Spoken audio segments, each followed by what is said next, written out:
suckers. Excuse me, taxi. Okay, man, we're looking around. This is the 77 WABC minicast. Joining us now is Congresswoman Maria Salazar from the great state of Florida. And sadly, Congresswoman, I think you're going to have a lot more Florida residents after last night's election here in New York with the socialists. Unfortunately, and wonderful always to be with you, Rita. And it's very worrisome what's happening here. The word socialism, if it attracts one vote, it's a very major danger for the future of the republic. So in Florida, I represent the Cuban exile community. The word socialism is scary. Yeah, it definitely is. And explain to people, you see these young people, and I see a lot of them in New York walking around with like Che Guevara shirts on and thinking, oh, it's so cool. If they only knew what real socialism looks like. That is the problem. That perception is reality. According to them, Che Guevara was this hero that he wanted to help the poor people and he wanted to liberate the Cubans from oppression. In reality, he was just a murderer who destroyed the island along with Fidel Castro. The problem we have in this country is the abundance and the lack of points of reference. Everyone who votes for socialism believes that they are embracing a very noble cause. And what they're doing is that they're voting to have free stuff. They have not understood that there is no free lunch. Sure, if you are down and you need the state or you need the city to help you for a little while, then that's why the government is there. But just to give you a hand, lend you a hand, not for you to live off this forever.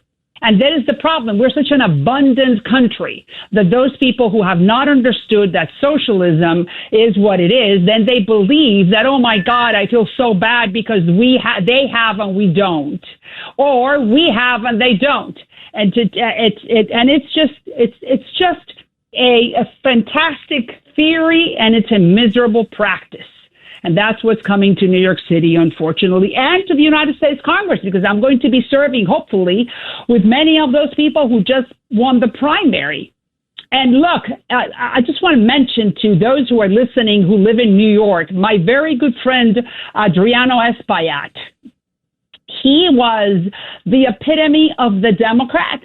He is black, he's Dominican, and he's a Democrat, but he's a moderate. And he was voting what was good for the country. And look, he was taken out.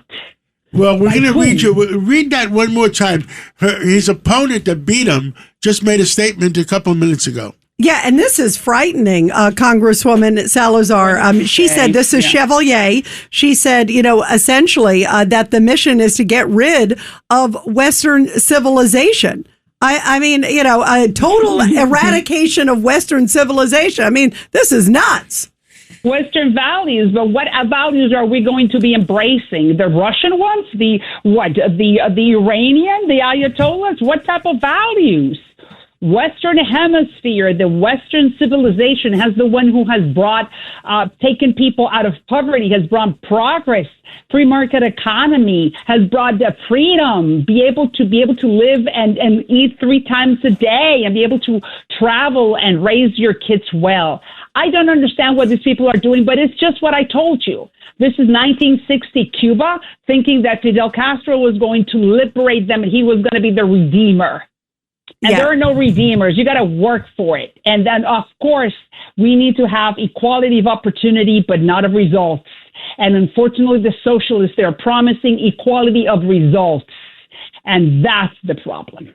Maria Salazar, we miss you because we don't talk to you enough. But thank you for everything you do and say, and God bless you, and God bless America. Of course, and thank you for the opportunity. And it happened in New York. It did not happen in Florida, but that doesn't mean that it's not affecting the republic where we all live and where I'm going to be raising my grandchildren, and that will affect everybody. Yes. And it's just the fact that people are leaving New York City and coming to Miami doesn't mean that it's good for the United States.